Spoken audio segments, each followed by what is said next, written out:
Olá, tudo bem? Estamos novamente reunidos aqui no canal Aprendiz do Evangelho.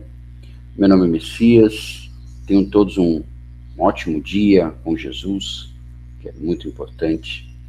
E hoje chegamos a mais um capítulo do livro Pão Nosso, trazido por Emmanuel através das mãos do nosso querido Chico Xavier. Mas antes, como é de praxe, porque a gente precisa disso, né? Se inscreva no canal, deixa o like, ative o sininho, porque ajuda o YouTube a entender que a gente traz um conteúdo interessante e divulga o nosso canal para mais pessoas, né? E, frase atribuída a Emmanuel, a maior caridade que podemos fazer à doutrina espírita é a sua divulgação.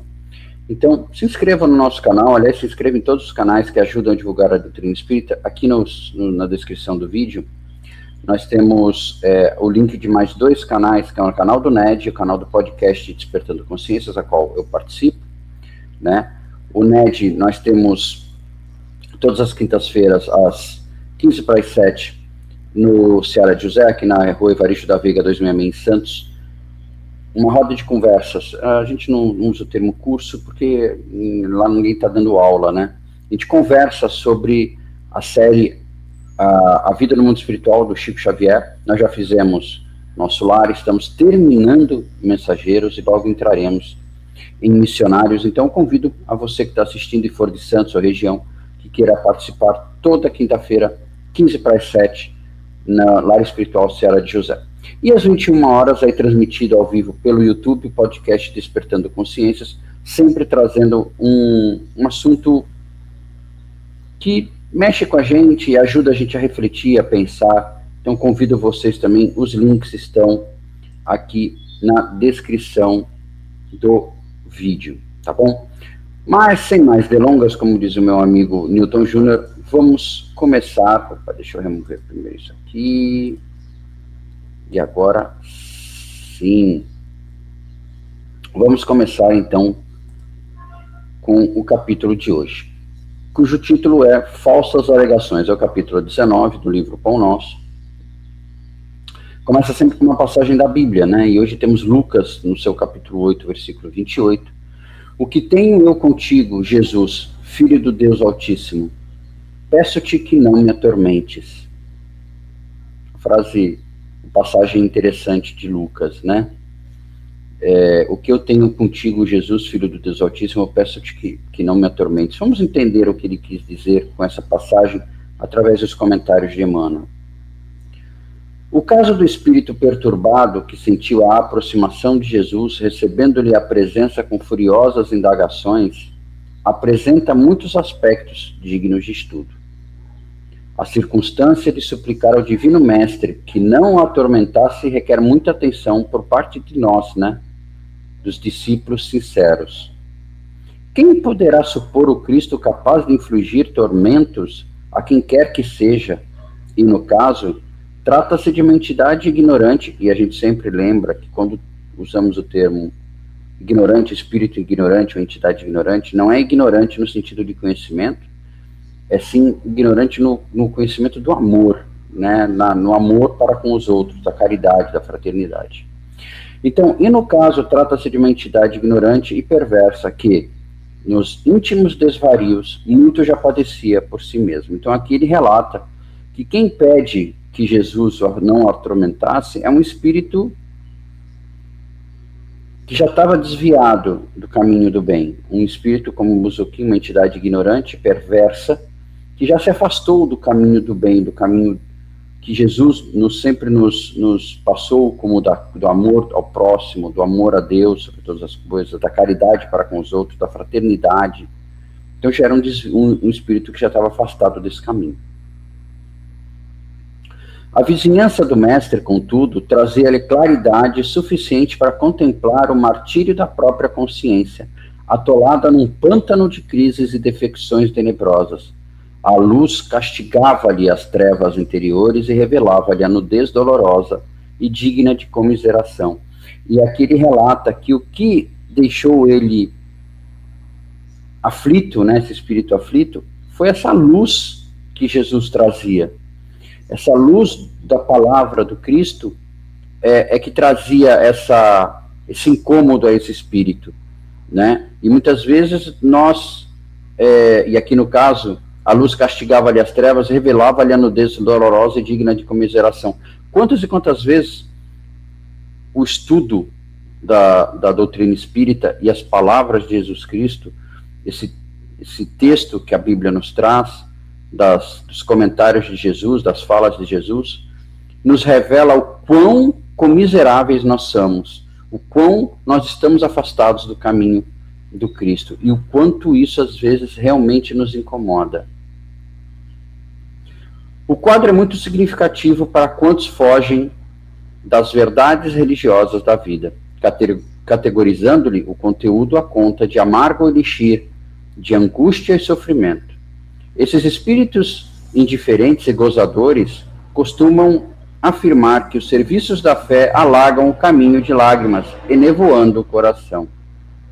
Tais afirmativas, no entanto, denunciam-nos, em maior ou menor escala, são companheiros do irmão infeliz que acusava Jesus por ministro de tormentos.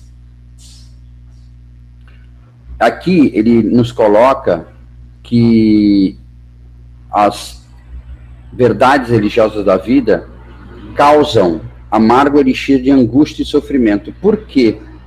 Porque nos afligem, né? Nos mostram o quão afastado nós estamos do caminho do Cristo. E é óbvio que, como disse Jesus, né? Sois Deus, podeis fazer isso e muito mais. Isso significa que nós temos dentro de nós o quê? Essa centelha divina. Nós sabemos o que é certo e o que é errado. E quando Jesus vem nos mostrar o caminho certo e nós percebemos que nós estamos completamente afastados desse caminho, nos tornamos irmãos do irmão infeliz, como diz o texto. Nós nos tornamos companheiros desse irmão infeliz que acusava Jesus por ministro de tormentos, ou seja, porque nos causa esse tormento, nos deixa agoniado, essa sensação de que nos afastamos do caminho de Deus. E aqui um resumo que eu trago para a nossa análise, e esse quadro, quem quiser, é só pedir, tem um e-mail, né, o e-mail do canal, aprendizdoevangelhooficial@gmail.com, manda uma mensagem que eu mando não só a arte, como mando todos os arquivos que você quiser. Então está aqui o resumo. A ideia central. O texto mostra que aqueles que veem Jesus como fonte de tormento, na verdade, revelam suas próprias trevas interiores.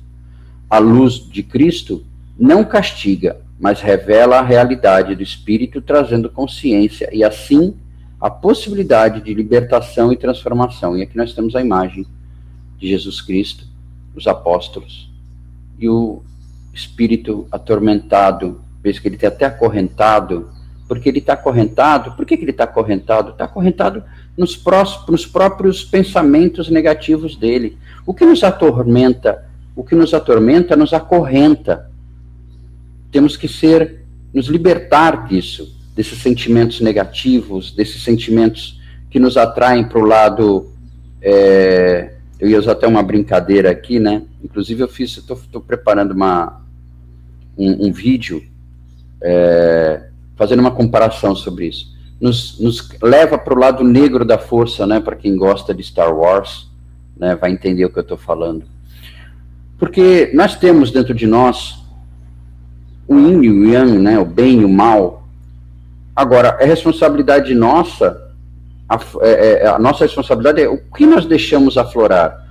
Nós deixamos aflorar o bem, nós deixamos aflorar o bem ao próximo, o amor ao próximo, o lado positivo desse sentimento que nós temos inerente dentro de nós, porque a gente ainda não é espírito perfeito. Ou a gente vai pelo caminho da porta larga, pelo caminho da indiferença, do rancor, do ódio, da raiva, da inveja, do orgulho. E quando nós notamos esse desvio, é aí que a gente sente o que nosso irmão no texto Lucas relata, essa sensação de pedir que se afaste, porque essa luz do Cristo, essa revelação nos incomoda, porque a gente percebe que a gente está completamente errado. Em resumo, o episódio do espírito perturbado que suplica a Jesus para não ser atormentado revela que a luz do Mestre expõe as trevas e o sofrimento que a própria consciência carregava pelos crimes e enganos praticados. Muitos, como esse espírito, fogem da luz da verdade e dizem que a religião só traz dor e lágrimas, mas isso apenas denuncia o estado interior em que se encontram. Eu acho que o resumo já matou o que eu queria passar para vocês. A religião, no caso, a máxima do Cristo, não traz dor e lágrimas. Traz a revelação do que nós realmente precisamos fazer e o quão enganado, fora desse caminho correto, nós estamos. Serve de alerta, e a gente tem que entender isso como uma reprimenda para que nós sigamos pelo caminho correto. Que Jesus nos disse: eu sou o caminho, a verdade e a vida, e ninguém vai ao Pai através de mim. O que ele quis dizer com isso? Que nós temos que fazer aquilo que Jesus fazia. Sempre que a gente for tomar uma decisão ou que a gente fizer alguma coisa, será que Jesus teria feito dessa forma? E a gente vai descobrir que muitas vezes a gente não faz o que Jesus nos pede. Não percam o próximo capítulo, domingo que vem, capítulo 20, a marcha. Espero contar com a presença de todos vocês. Estejamos novamente juntos no próximo domingo, com o capítulo 20, a marcha. Tenham todos uma ótima semana, uma semana cheia de luz e de Jesus no coração. Um abraço a todos, fique com Deus e até a próxima.